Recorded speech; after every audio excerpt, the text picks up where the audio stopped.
Hello, welcome to Simply Liminal. My name is Stacy. This is my daily 2-card reading for Sunday, June 9th, 2023. We are just working our way right through this month of June already. In June, where I live, I'm in Montana.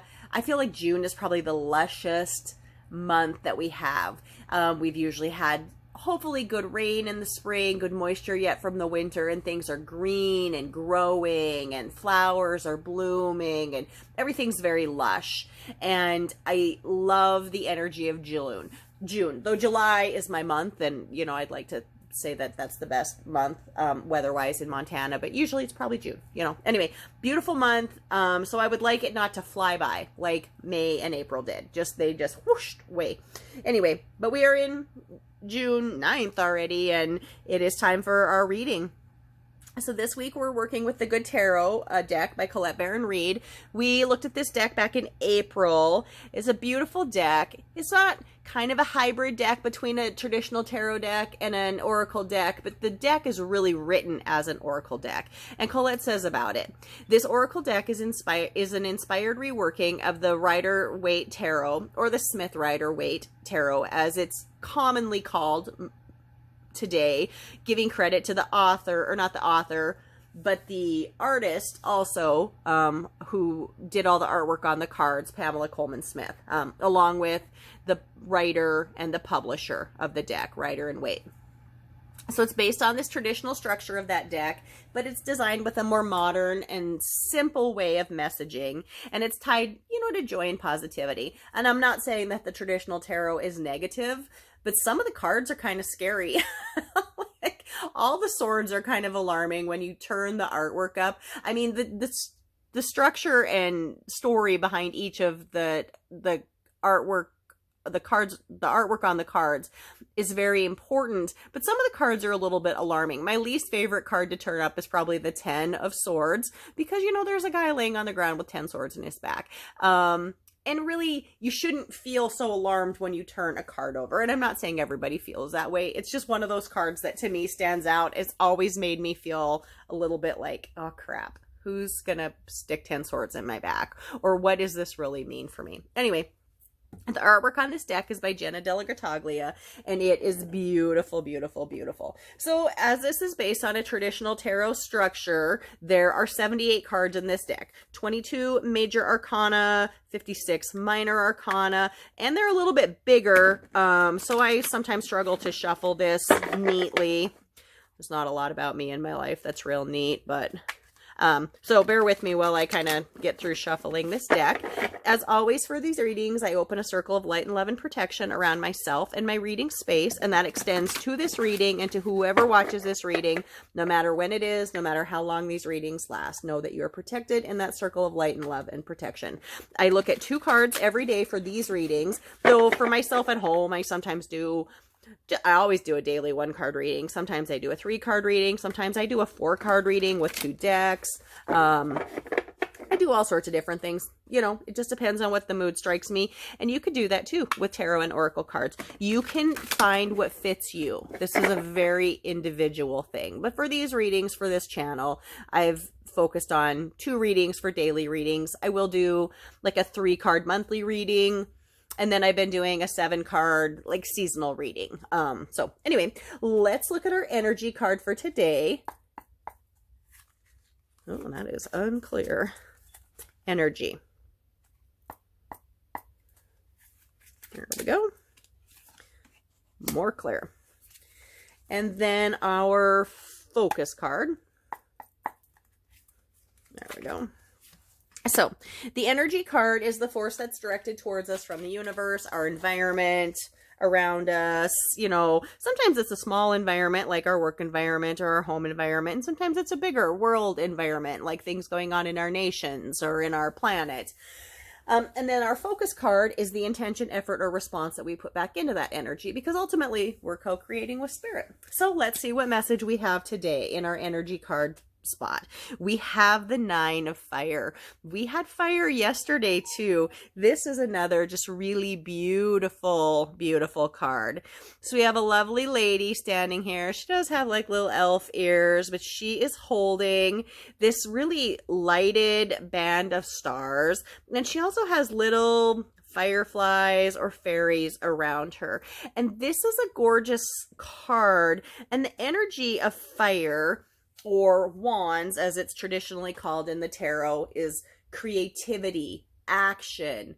You are making something. There is something big happening and that you are making, or you're growing it through your efforts. So let's take a look at what her message is for this card. I got to get here. I'm in fire, but not in the right spot. Here we go. So the 9 of fire. This message is interesting though. It says caution, uncertainty, and reevaluating circumstances. Now the 10 of fire is the end of sort of a culmination. The end is like we're not right there. We've gained and gained and gained our way through. We're almost to fulfillment, but we're not quite there. And so we're having just this slight moment of maybe uncertainty or doubt, or maybe thinking we might need to do things just a little bit different. So here is the message. I need to stop, wait, and look around me before proceeding further. My sense of uncertainty is my inner wisdom telling me to bring illumination to my situation, to allow insights to arise and guide me before I take my next step. Questioning is good. I will look carefully to see if a different path may be right for me at this point. So this is a good time to mention, no matter what you set forth in life, if you have a plan to finish a college degree, or if you have a plan to start a business, or if you have a plan to paint your house flamingo pink. I mean, I'm not saying you can do that. You can do that if you want to, but it's okay if you've carried through to a certain point and then you reevaluate and you're like, maybe this isn't the college degree for me. Maybe I want to try something different. Maybe I want to open my own coffee shop and do card readings. You know, maybe I want to completely change my career like my best friend has just recently done. And she's happy and I'm so happy for her. That's a huge life change. It's okay to reevaluate and it's okay to suddenly shift your path a little bit. So let's look at our focus card today to see what this is about. We have the 8 of water. It's nice to get a little bit of water energy here to balance out the fire. So the water in tarot is traditionally the cups, the suit of cups, but this is watery, love, family, fluid information. But this card is very mystical. I mean, I just want you to see the artwork. We have a cloaked figure standing here on the shore. They are holding some sort of jewel or gem, and beside them is a treasure chest of pearls. Pearls, that's an important thing in my family. And then in the background is a ship. Now, is the ship sailing away? Is the ship sailing here? That's up to your perspective, I guess. Are you sending hope out into the world? Is something wonderful coming for you? The energy of water is fluid and clearing, very feminine, very intuitive.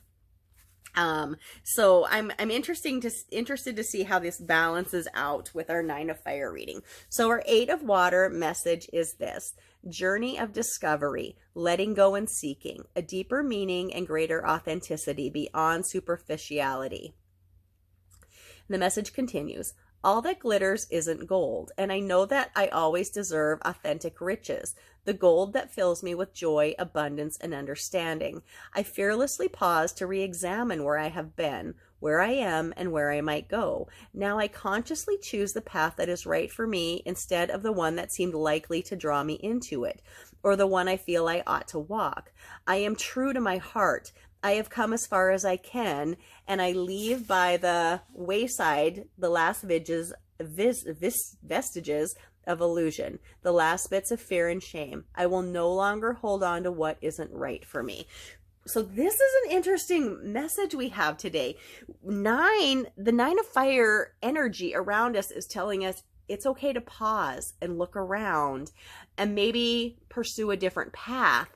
And the 8 of water is really telling us, yes, maybe that new path is exactly what you need. So I don't know what this is going to mean in your individual life, because as I said, these readings will mean something different to us all. And I believe when you read them, you will know, if you trust your intuition, how it means, or what it means in your life, or what it connects to. I certainly have some ideas about what it means and connects to in my life. So I hope you found this reading helpful. Gosh, this is a gorgeous reading today. I hope you've enjoyed it. I'd love to hear what you think about this deck. I'd love to hear what you think about Colette's other decks, if you know them, or tarot decks in general. Please like, please subscribe. I'm so grateful to you all for coming to the daily readings. Everyone who's been so loyal, I appreciate you all so much. I hope you have a wonderful day. Again, my name is Stacy. Thank you for coming to Simply Liminal with me.